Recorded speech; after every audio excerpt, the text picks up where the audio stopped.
స్వేచ్ఛ ఇంత స్వాతంత్రం ఇచ్చినప్పుడు పెళ్లి చేసుకున్నాక ఎందుకు సర్దుకోవాలి? కొంత వాళ్ళకి కూడా వెసులుబాటు ఇవ్వాలి కదా. వాళ్ళ సంపాదన మీదే తల్లిదండ్రులు బతికే అవకాశాలు కూడా ఉన్నాయి ఇప్పుడు. మరి ఇలాంటప్పుడు తల్లిదండ్రులకి కంట్రోల్ ఉండదు. ఆడపిల్లలు అణిగిమణిగి ఉండవలసిన అవసరము బొత్తిగా లేదు.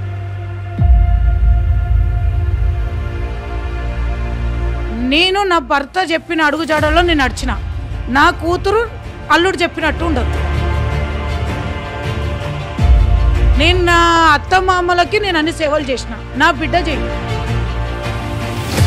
కాకపోతే ఈ రోజుల్లో భర్తలు బాధపడుతుంటే భార్యలు వచ్చి బయట చెప్తున్నారు. భార్యల వల్ల బాధపడుతున్న భర్తలు మాత్రం బయటకు వచ్చి చెప్పట్లేదు.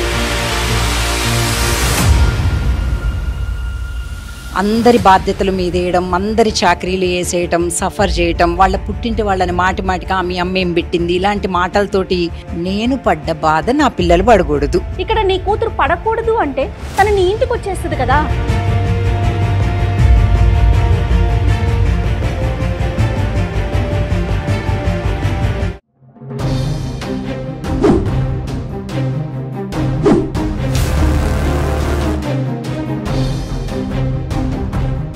బిగ్ డిబేట్ విత్ జయ కార్యక్రమానికి స్వాగతం.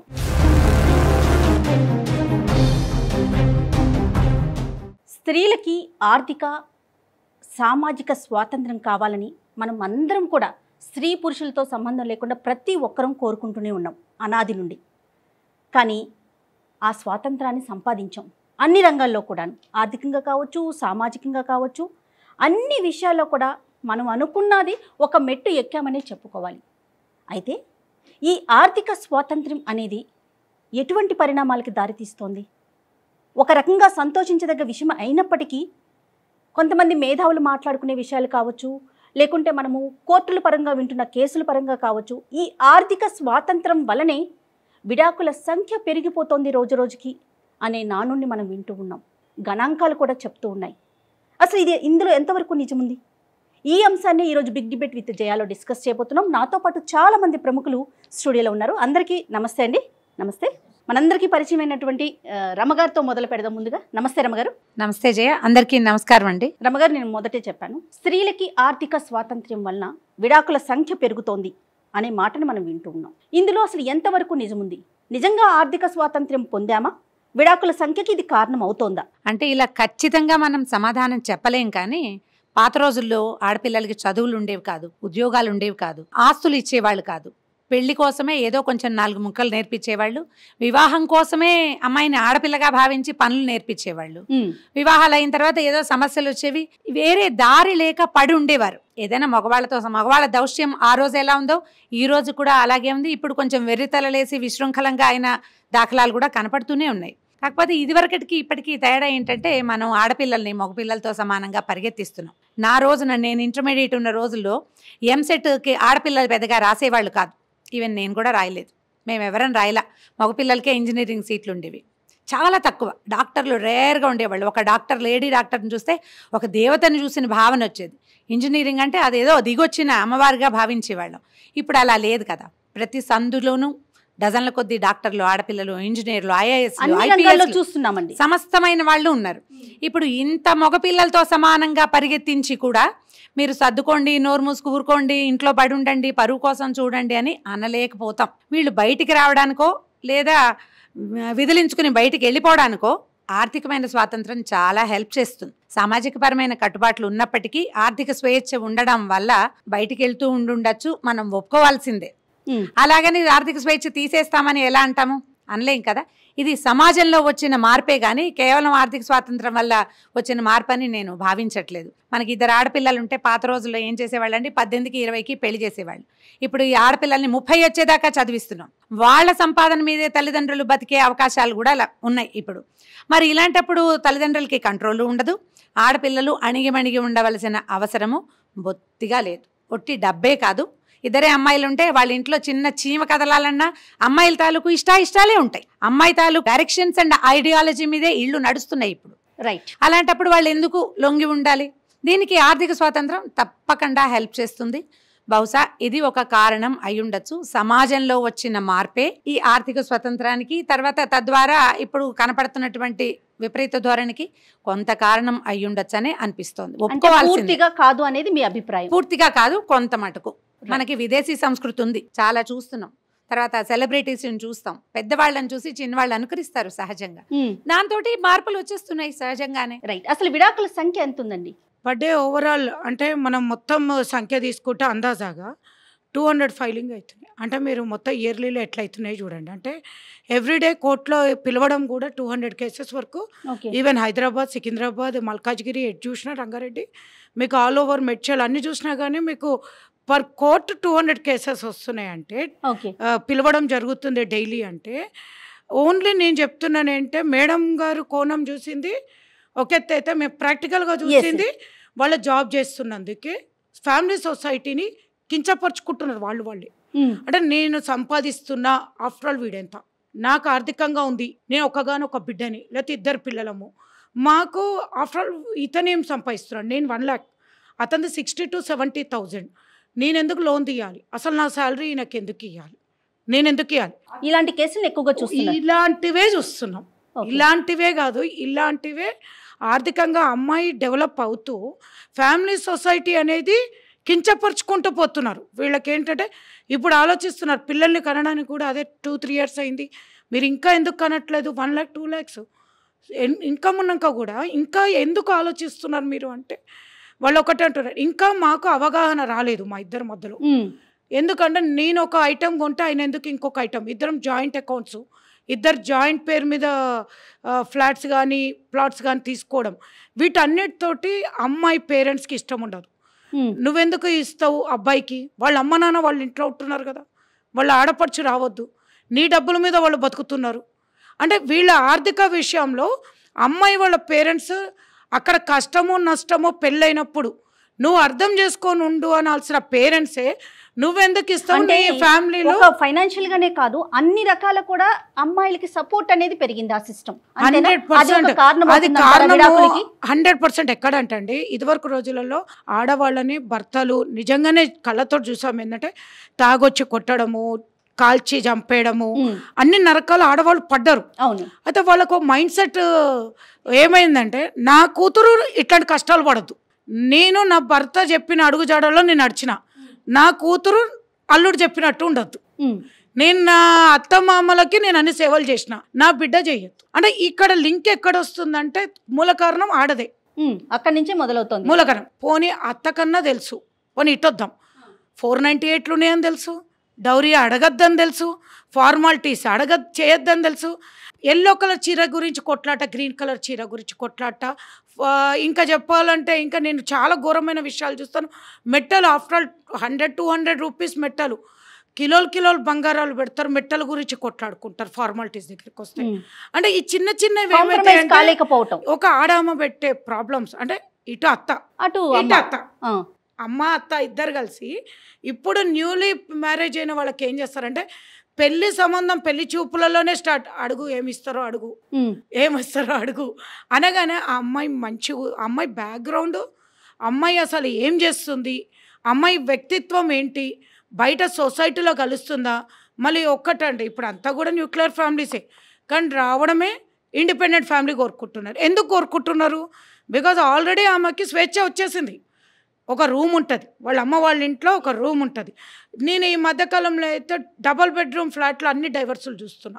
అబ్బాయి అంటాడు, జస్ట్ ఒక 6 months టైం నేను 3 bedroom తీసుకుంటాను అంటే, లేదు కామన్ బాత్రూంలో నేను యూజ్ చేసుకోవాల్సి వస్తుంది, మీ పేరెంట్స్ ఒక రూమ్లో ఉంటున్నారు సోఫాలో. అంటే ఇట్స్ ఒకప్పుడు ఒక రూమ్లో బతికిన ఫ్యామిలీ జాయింట్, ఇప్పుడు 2 bedroom కూడా ఇరుకులాటగా ఉంది. అంటే అన్ని రకాల స్వాతంత్ర్యం పెరిగిందంటారు. ఓన్లీ ఆడవాళ్ళకే కోరుకుంటున్నారు, మగవాళ్ళు కాదు. రైట్. అమ్మ మంజులశ్రీ గారు, రమ్మగారు కొన్ని పాయింట్స్ చెప్పారు, అలాగే మన అడ్వకేట్ గారు కొన్ని పాయింట్స్ చెప్పారు. కుటుంబ వ్యవస్థ అనేది ఇక్కడ మనం మాట్లాడుకోవాల్సిన విషయం. ఆర్థిక స్వాతంత్రం ఇస్తున్నాం, పిల్లల్ని బాగా చదివిస్తున్నాం, ఉండి లేక కూడా చదివించే పరిస్థితుల్లో మనం చాలా కుటుంబాలు చూస్తున్నాం. పిల్లలకి మనం ఇంత స్వేచ్ఛ, ఇంత స్వాతంత్రం ఇచ్చినప్పుడు పెళ్లి చేసుకున్నాక ఎందుకు సర్దుకోవాలి, కొంత వాళ్ళకి కూడా వెసులుబాటు ఇవ్వాలి కదా అనేది ఒక వాదన. మరి మన కుటుంబ వ్యవస్థ ఏమవుతోంది? ఒక పక్కన డివోర్స్ రేటు పెరిగిపోతుంది కదా, ఈ స్వాతంత్రం సమాధానం మీ ప్రశ్నలోనే సగం ఉంది జయ. అడ్జస్ట్ అవ్వడం, ఓపిక పట్టడం, సహనంగా ఉండడం ఆ. అనేటటువంటివి మన లాయర్ గారు చెప్పినట్లుగా ఒక జనరేషన్లో అది శృతి మించి భరించారు. ఓపికకి మించి ఆడవాళ్ళు భరించారు. అందరి బాధ్యతలు మీదేయడం, అందరి చాకరీలు వేసేయటం, సఫర్ చేయటం, వాళ్ళ పుట్టింటి వాళ్ళని మాటిగా మీ అమ్మేం పెట్టింది ఇలాంటి మాటలతోటి బాగా గుచ్చి చేయడం, ఇలాంటివన్నీ కూడా ఒక జనరేషన్లో స్ట్రెస్ అయిపోయింది. ఓకే. ఆడ జాతి అనేది నారీ శక్తి అనేటటువంటిది అక్కడ బాగా అణిగిపోయింది. ఇప్పుడు మళ్ళీ నా కూతురికి అస్సలు ఉండకూడదు. మీరు ఎవరి నోట్లో చూడండి ఇదే ఉంటుంది. ఒక మిడిల్ ఏజ్ ఉమెన్ దగ్గర అందరి దగ్గర ఇదే మాట ఉంటుందండి. ఆ చిన్న స్థాయి పని చేసుకుంటే అంట్లు దోముకునే వాళ్ళ దగ్గర నుంచి చూస్తే CEO దాకా ఉండే వాళ్ళ వరకు కూడా నేను పడ్డ బాధ నా పిల్లలు పడకూడదు ఈ ఒక్క లైన్ తోటి. అక్కడ ఒక నిమిషం, అక్కడ నేను అనేది వాళ్ళు కలిసి ఉన్నారు, అమ్మా నాన్న అనేది కలిసి ఆవిడ బాధపడిందా బాధపడలేదా దిగమింగుకుందా తన సంసారాన్ని తన నావని నడిపిస్తుంది. ఇక్కడ నీ కూతురు పడకూడదు అంటే తన నీ ఇంటికి వచ్చేస్తుంది కదా, తన జీవితం ఏముంది, వ్యక్తిగత జీవితం అనేది లేదు కదా, ఆ ప్రశ్న ఉండట్లేదంటారా? తనకి ఆర్థికమైనటువంటి స్వావలంబన ఉండడం అనేటటువంటిది కొందరు విషయంలో అదొక వరం అవుతుంది. నిజంగా ఎవరైతే సఫర్ అవుతున్నారో, భర్త కొట్టి తిట్టి తాగుబోతూ సంథింగ్ ఇలాంటి ఇలా ఒక హెరాస్మెంట్ అయినప్పుడు, అనుకోకుండా చనిపోయినప్పుడు భర్త, ఇలాంటప్పుడు ఎవరు ఆమెకి ఇస్తారు, ఎవరి చేతి కింద ఉంటుంది కాదు. తన డబ్బు ఏదైతే ఉందో, తన సంపాదన అయితే ఉందో తను హ్యాపీగా ఉంటుంది. కానీ ఎప్పుడైతే ఆడపిల్లలకి విదేశీ సంస్కృతి ప్రకారంగానే మన విద్యా విధానం ఉన్నదో, మనం అణుగుగా ఉండాలి, కొద్ది కష్టాన్ని ఓర్చుకోవాలి. ఇది ఎప్పుడు మిస్ అవుతుందంటే జయ, ఈ స్వభావం మొదటి నుంచి కూడా పెద్దవాళ్లతో కూడి అమ్మమ్మ తాతయ్య ఇలాంటి ఒక జాయింట్ ఫ్యామిలీస్లో ఉంటే వాళ్ళకు కూడా మనం సేవ్ చేయాలి, ముందు మనం చెప్పటం కాదు వాళ్ళు చెప్పింది మనం వినాలి, ఇలాంటివన్నీ కూడా బై నేచర్ చిన్నప్పటి నుంచి ఆ బ్రాటప్లో వస్తుంది. మనం చిన్నప్పటి నుంచి కూడా న్యూక్లియర్ ఫ్యామిలీస్లో మన చిన్నప్పుడు గుర్తుందా జయ, మనం ఒకటి వస్తువు కావాలి అంటే పేరెంట్స్ని ఎంతో కన్విన్స్ చేసుకోవాలి, కోరిక పడాలి, సంవత్సరాలు. నాకు గుర్తు బాగా, ఒక చిన్న హెయిర్ బ్యాండ్ కావాలంటే నాకు కావాల్సిన హెయిర్ బ్యాండ్ స్టోన్స్ ఉన్నటువంటిది నా చిన్నప్పుడు 7 ఏళ్ల తర్వాత కానీ నేను అది పొందగలిగా, కోరుకున్న తర్వాత. ఆశగా దానికోసం ఎన్నో ఆశలు, ఆ హెయిర్ బ్యాండ్ కావాలి అని. కానీ ఇప్పుడు ఏ షాప్కి వెళ్ళండి, పిల్లలకి నీకు ఇది కావాలా అది కావాలని పిల్లల కళ్ళల్లో మొహం పెట్టి అడుగుతూ ఉంటారు పేరెంట్స్. అంటే వాళ్ళు ఏది చెప్తే అది కొనివ్వడానికి. అయ్యేసరికి ఏమైంది, చిన్నప్పటి నుంచి కూడా మనం ఏదంటే అది అయిపోవాలి. ఒక వస్తువుని కానీ ఒక లక్ష్యాన్ని కానీ డ్రీమ్ చేయటం, ఆశపడటం, ఎదురు చూడటం, ఓపిక పట్టడం, దాన్ని సాధించుకోవటం కోసం కష్టపడటం అనేటటువంటి లెవెల్స్ అన్నీ పోయినాయి. మనకి ఏం కావాలో అది ఇప్పుడు వచ్చేసేయాలి. అయ్యేసరికి ఆ అడ్జస్ట్మెంట్ అనేటటువంటిది ప్రతిసారి భర్త అన్నీ బాధలు పెట్టేస్తున్నాడు. ఇప్పుడు విడాకులు అడిగే వాళ్ళందరూ, ఆడవాళ్ళందరికీ భర్త అన్నీ అంత బాధలు పెడుతున్నాడు అదేం లేదు. కానీ లోపల సహనంగా ఉండడం, అండర్స్టాండ్ చేసుకునే ప్రయత్నం చేయటం అనేటటువంటి ఒక గుణం చచ్చిపోయింది ఆడపిల్లలకే స్పెషల్గా. రైట్. ఇది సమాజంలోనే పోయింది అనిపిస్తుంది. సమాజంలోనే, ఒక ఇంట్లో కాదు, ప్రతి ఇంట్లోనూ ఇద్దరే అమ్మాయిలు ఉన్నారు. తండ్రికి భార్యని కంట్రోల్లో పెడతాడు కానీ ఆడపిల్లల్ని ఏ తండ్రి కంట్రోల్లో పెట్టరు. ఇక్కడ ఉన్న వాళ్ళంతా తండ్రులే అయ్యి ఉంటారు. మీ అమ్మాయికి ఇష్టమైన వస్తువు కొనివ్వను అని మీరు అనగలరా? అనలేరు. అమ్మాయిల్ని క్వీన్స్ గా చేస్తారు. మనం పొరపడుతున్నట్టుందండి. మన చుట్టూనో మన సోషల్ స్టేటస్ని బట్టో, లేకపోతే మన హైదరాబాదు స్థాయిని బట్టో, తెలంగాణ స్థాయిని బట్టో మనం మాట్లాడుతున్నట్టు కనిపిస్తుంది. అక్కడ కూడా మీరు చెప్పినట్టు ఎక్కడా లేదు. మన భారతదేశం స్టాటిస్టిక్స్ కనుక తీసుకుంటే లిటరసీ ఉన్నది. ఆడవాళ్ళు ఓన్లీ 48% చదువుకుంటున్నారు, మగవాళ్ళు 68% చదువుకుంటున్నారు. అలాగే ఎంప్లాయ్మెంట్లోకి వస్తే చాలా తక్కువ మంది, పని చేయగలిగిన వయసులో ఉన్న ఆడవాళ్ళలో 10% మంది మాత్రమే పనిచేస్తున్నారు. ఇది దేశానికి నష్టము, మన సంస్కృతికి నష్టము. మనమంతా కూడా ఒక పాత కాలపు పద్ధతికి అలవాటు పడి ఉన్నాం. చిన్నప్పటి నుంచి నా రక్తనాళాల్లో జీర్ణించుకుపోయింది అది. ఈ మనువాదం అనేదో, లేకపోతే సనాతన ధర్మం అనో, ఆడవాళ్ళు అణిగి ఉండాలి, అన్ని రకాలుగా కొద్దిగా వచ్చింది. ఇప్పటికీ కూడా ఆడవాళ్ళని మన భారతదేశం లోపల చాలా రకాలుగా అణిచి ఉంచుతున్నారు. ఉన్నారు, కొద్దిగా ఉన్నారు, కొద్ది ఫ్యామిలీస్ లో ఉన్నారు, కొద్ది ఫ్యామిలీస్ లో. ఇందాక మిత్రులు చెప్పారు డబ్బు ఎక్కువ సంపాదిస్తున్నారు జీతం అని. ఆడ మగ వాడికి పోల్చుకుంటే మనం స్టాటిస్టిక్స్ కనుక తీస్తే భర్త కంటే ఎక్కువ సంపాదించే భార్యల శాతం చాలా తక్కువ. 100 మందిని 100 కుటుంబాలు తీసుకుంటే 90 మంది భర్తలు ఎక్కువ సంపాదిస్తే 5 మహిళలు ఎక్కువ సంపాదిస్తూ ఉండవచ్చు. ఆ కేసును చూసి మిగతా వాళ్ళు భరించలేకపోతున్నారు. దానివల్ల వాళ్ళ మీద ఒక రకమైన విండిక్టివ్నెస్ తోని, ఒక రకమైన పగ, ద్వేషం పెంచుకొని వాళ్ళని ఐసోలేట్ చేయడానికి ప్రయత్నిస్తున్నారు. ఆర్థిక పరిస్థితులు ఒక కారణమైతే మిగతా సామాజిక అంశాల్లో పురుషుడి కన్నా స్త్రీ ముందుగా, అంటే కుటుంబంలో తన డెసిషన్ మేకర్గా కావచ్చు, నిర్ణయాలు తీసుకోవడంలో కావచ్చు, లేకపోతే డివోర్స్ సంఖ్య పెరగటానికి కావచ్చు, ఆర్థిక పరిస్థితులను పక్కన పెడదాం. ఆర్థిక స్వాతంత్రం కాదండి. కారణం ఏంటంటే ఆర్థిక స్వాతంత్రం వల్ల వాళ్ళకి రాజ్యాంగం ప్రకారము మన సమాజం ప్రకారము ఉన్న హక్కుల్ని కొద్దిగానైనా వాడుకోవడానికి సాహసిస్తున్నారు. అది భరించలేక వస్తున్నాయి. అంతే ఆ తప్ప సాహసాన్ని భరించలేక ఆర్థిక స్వాతంత్రం స్వాతంత్రం వల్ల కాదు. రైట్. గురువు గారు మీ పేరండి? నా పేరు శ్రీనివాస్ రెడ్డి అండి. నేను ప్రైవేట్ కంపెనీలో వర్క్ చేస్తాను. రైట్. అది ఏంటో అది కొంతవరకు కారణం అనమాట. నేను కూడా సంపాదిస్తున్నాను కదా, నేనేం తక్కువ, ఏ విషయంలో తక్కువ నేను, కానీ అది కూడా కారణం అండి. కాకపోతే వివాహ వ్యవస్థ అనేది అర్థం చేసుకోవాలి, అర్థం చేసుకొని ముందుకెళ్ళాలి. ఏమో జయ, నాకైతే అది చాలా తక్కువ కారణం అనిపిస్తుంది. అంటే ఆర్థికంగా తనకి బాగా డబ్బు ఉంది కాబట్టి ఇక ఎందుకు ఇతను అనేది అనుకోరు. ఎందుకంటే భర్త యొక్క సపోర్ట్ కానీ కంపానియన్ కానీ తనకి తప్పనిసరిగా కావాలనే ఉంటుంది. ఇద్దరు కూడా మ్యూచువల్ ఒకరికొకరు కావాలనుకున్నాకనే కదా పెళ్ళికి వస్తారు. కాబట్టి డబ్బు ఉంది కాబట్టి నేను సూపరు, ఇప్పుడు ఇతనికి డబ్బు లేదు కాబట్టి నేను వెళ్ళిపోవాలి అనేది నేను రీజన్ నాకు అనిపించడం లేదు. మిగతా కారణాలే దీనికి, మిగతా కారణాలు ఇది ఉంటే ఇది కూడా వన్ ఆఫ్ ద సపోర్టింగ్. ఇప్పుడు ఏమైంది, ఇప్పుడు ఇతను కాదని నేను వదిలేస్తే నేను బతకలేనా అంటే ఎస్ బతకగలను, నాకు కూడా ఉంది అనేటటువంటి ఒక సపోర్టింగ్ రీజనే అవుతుంది తప్ప డబ్బు వచ్చింది కాబట్టి ఇతను నాకు వద్దు అని అంతగా అనిపించడం లేదు. నాకు ఎక్కడో 0.5 క్రిమినల్ గా యూజ్. ఒకసారి చెప్పండి అమ్మా, మీరు సైబర్ క్రైమ్ లో వర్క్ చేస్తా ఉన్నారు కదా, ఒకసారి మిమ్మల్ని. నా పేరు హైమారెడ్డి అండి. నేను సైబరాబాద్ కమిషనర్ గారి సోషల్ మీడియా పిఆర్ఓగా ఉన్నాను. చాలా కేసులు చూస్తూ ఉంటామండి మేము కూడా. అయితే ఒక చిన్న డౌట్ అందరినీ అడుగుతున్నాను. ఇప్పుడు ఒక అమ్మాయి వచ్చిందండి, లేదా నేనే అమ్మాయిని, నేను వచ్చి నా భర్త వల్ల నా అత్త మామల వల్ల కష్టపడుతున్నానంటే మీ అందరూ కళ్ళు తుడిచి కూర్చోబెడతారు. అంటే ఇదంతా పోలీసు వాళ్ళ అభిప్రాయాలు కదండి, నా అభిప్రాయం చెప్తాను. అదే ఒక పురుషుడు నేను భార్య చేత వేధింపబడుతున్నాను, బాధింపబడుతున్నాను, లేకపోతే హింసించబడుతున్నానంటే మా ఆడవాళ్ళ సంగతి వదిలేసేయండి. మన ఆడవాళ్ళ సంగతి మగాళ్ళు ఎంత కామెడీ చేయాలో అంత కామెడీ చేస్తున్నారండి. మెయిన్ ఇది ఒక ప్రాబ్లం. నొప్పి ఎవరికైనా ఒకే రకమైన నొప్పండి, బాధ ఎవరికైనా ఒకే విధమైన బాధ. దీన్ని అడ్వాంటేజ్ గా తీసుకుంటున్నారంటారా మహిళలు? అది జరుగుతుందండి. ఇప్పుడు ఇందాక సార్ అన్నారు ఇప్పటికీ కూడా ఇంట్లో పనులంతా వాళ్ళే చేయాలని. 3 రోజుల పాపకి, నాకు తెలుసండి ఒకళ్ళు, 3 రోజులు పాపకి నేను స్నానం చేయిస్తాను, 3 రోజులు నువ్వు చేయించు, సండే ఇద్దరు కొంచెం రెస్ట్ టైం కాబట్టి ఆ రోజు మేడ్ చేయిస్తుంది అన్న ఆడవాళ్ళని నేను చూశానండి. 3 రోజులు నేను ఇల్లు క్లీన్ చేస్తాను, 3 రోజులు నువ్వు ఇల్లు క్లీన్ చేయి అనే ఆడవాళ్ళని చూశాను. ఓన్లీ ఆడవాళ్ళల్లోనే ఈ ప్రాబ్లం ఉంది. ఆడవాళ్ళంతా కాకపోతే ఒకటి ఆర్థికపరమైనటువంటి స్వాలంబన తర్వాత విడాకులు అంటే ఇది కంప్లీట్ ఆడవాళ్ళ మీదకి తోసేసినట్టు ఉంటుందండి. కాకపోతే ఈ రోజుల్లో భర్తలు బాధ పెడుతుంటే భార్యలు వచ్చి బయట చెప్తున్నారు, భార్యల వల్ల బాధపడుతున్న భర్తలు మాత్రం బయటకు వచ్చి చెప్పట్లేదండి. అది ఒక అవమాన పరిస్థితి. ఎందుకంటే ఆయన మీద కామెంట్ చేస్తారు. ముందు రమగారు అదే చెప్పారండి మనకి డిస్కషన్ స్టార్టింగ్ లోని. ఒకప్పుడు భరించేవాళ్ళు, ఎందుకంటే ఎటువంటి పరిస్థితులు లేవు వాళ్ళకి ఆలంబనగా. వెళ్తే పుట్టింటికి వెళ్ళాలి, లేతే ఇక్కడ పడి ఉండాలి, భరించేవాళ్ళు. ఇప్పుడు మీరన్నట్లుగా భరించే సంఖ్య తగ్గిపోయింది, అందుకని డివోర్స్ తీసేసుకుంటున్నాం. భరించే సంగతి కాదండి, అసలు భరించడం అనే పెద్ద పదాలు కూడా అవసరం లేదండి. తగ్గితే మనోభావాలు దెబ్బతినేస్తున్నాయండి. తుమ్మితే తగ్గితే మరి మనోభావాలు దెబ్బతినేయడం ఏంటండి? మీరే చెప్పారు కదా, ఇప్పుడు 3 రోజులు చేయండి 3 రోజులు చేయండి అన్నారు. మరి అందులో తప్పు లేదండి. మరి తప్పు లేనప్పుడు కాదండి, నేను అది నేను తప్పని చెప్పట్లేదండి. సార్ నేను అది తప్పంటలేదు, ఇలా చెయ్యట్లేదు, ఆడాళ్ళే ఇప్పటికీ చేస్తున్నారంటే నేను చెప్తున్నానండి నిజాలు. ఇద్దరూ చేస్తున్నారు.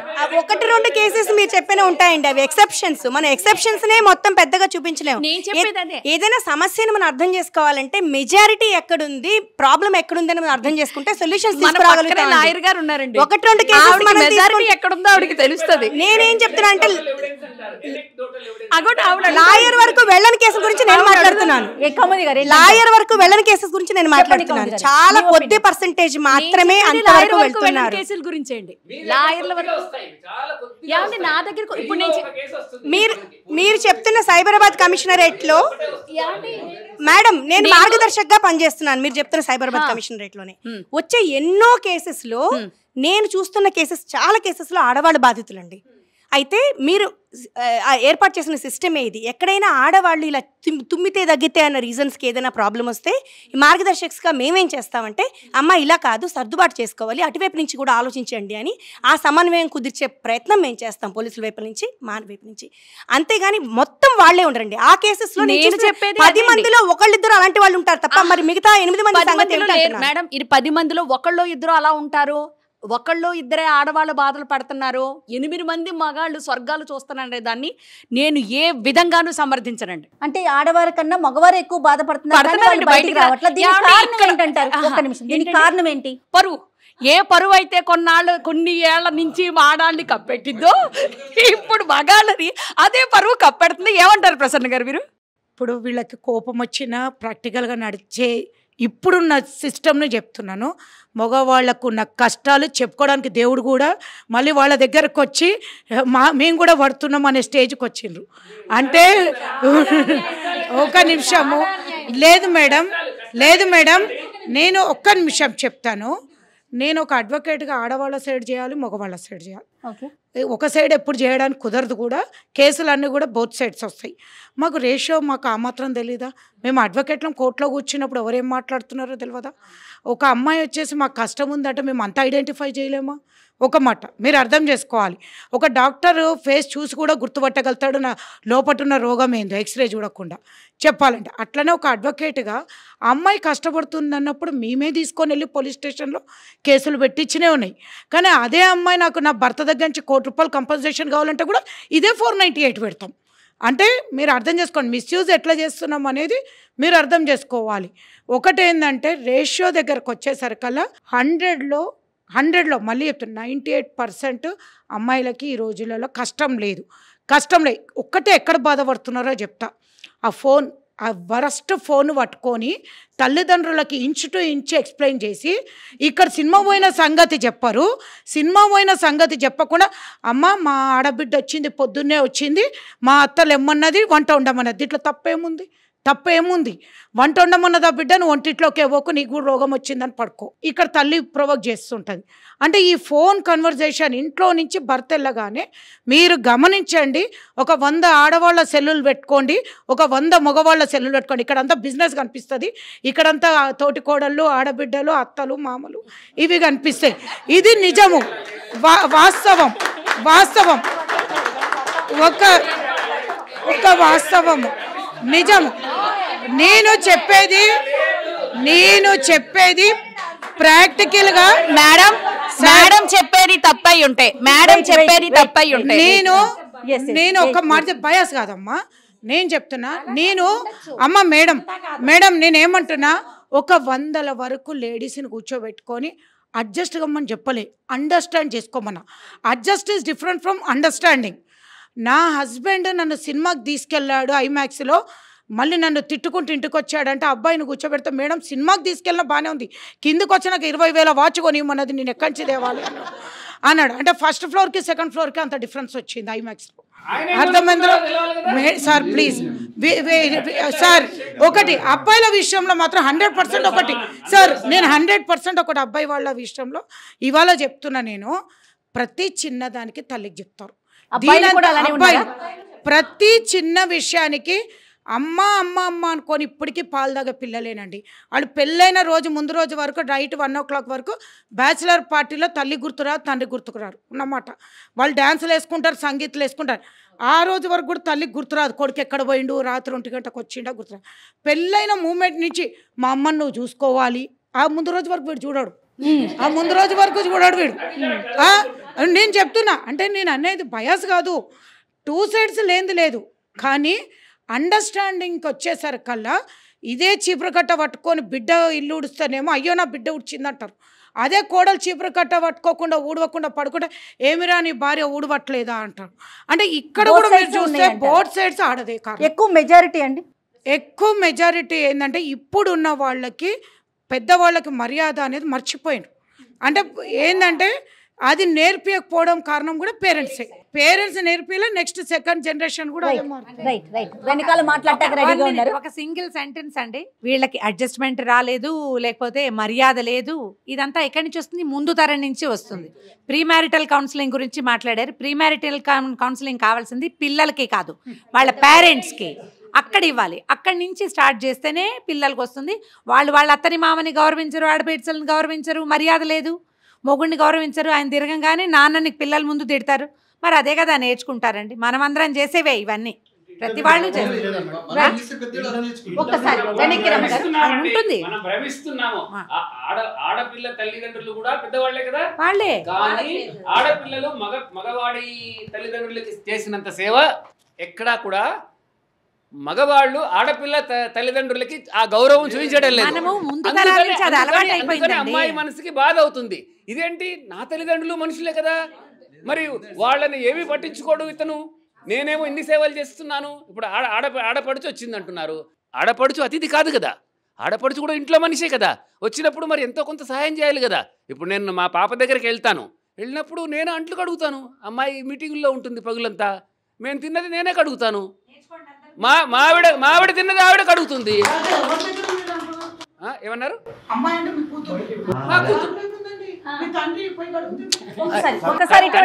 కాదు సార్ మీ కొడుకింట్లో పోయి కడగలరా? మీ కొడుకింట్లోకి వెళ్ళి కిచెన్ లోకి వెళ్ళి కడగలరా? కడగలేరు, కోడలు ఉంటుంది, కోడలే ఉంటుంది. నా కొడుకు గర్ల్ ఫ్రెండ్ తను, మేమంతా కలిసి సైక్లింగ్ చేశాము. ఆ అమ్మాయి ఇచ్చినప్పుడు నేనే కడిగి కాఫీ ఇచ్చాను. కొడుకు గర్ల్ ఫ్రెండా? ఓ ఇంకా కాలేదు, అవుతుంది. అన్ని ఇన్స్టాంట్ లో అయిపోతాయి మీకు. మీరందరూ ఇన్స్టాంట్ లో చేసుకున్నారేమో, పెద్దవాళ్ళు చేస్తే. నేను చేసుకోలేదు అలా. 1980లోనే మేమంతా 7 ఏళ్ల పాటు కలిసి చదువుకున్నాం విడిగా. వాళ్ళింటో తను హాస్టల్లో ఉంది, నేను మా ఇంట్లో ఉన్నాను. కానీ రెగ్యులర్ గా కలుస్తూ తెలుసుకొని పెళ్లి చేసుకున్నాం. సుమన్ టీవీలో మీ పర్సనల్ అండ్ బిజినెస్ ప్రమోషన్స్ కోసం కింది నెంబర్ కి కాంటాక్ట్ చేయండి.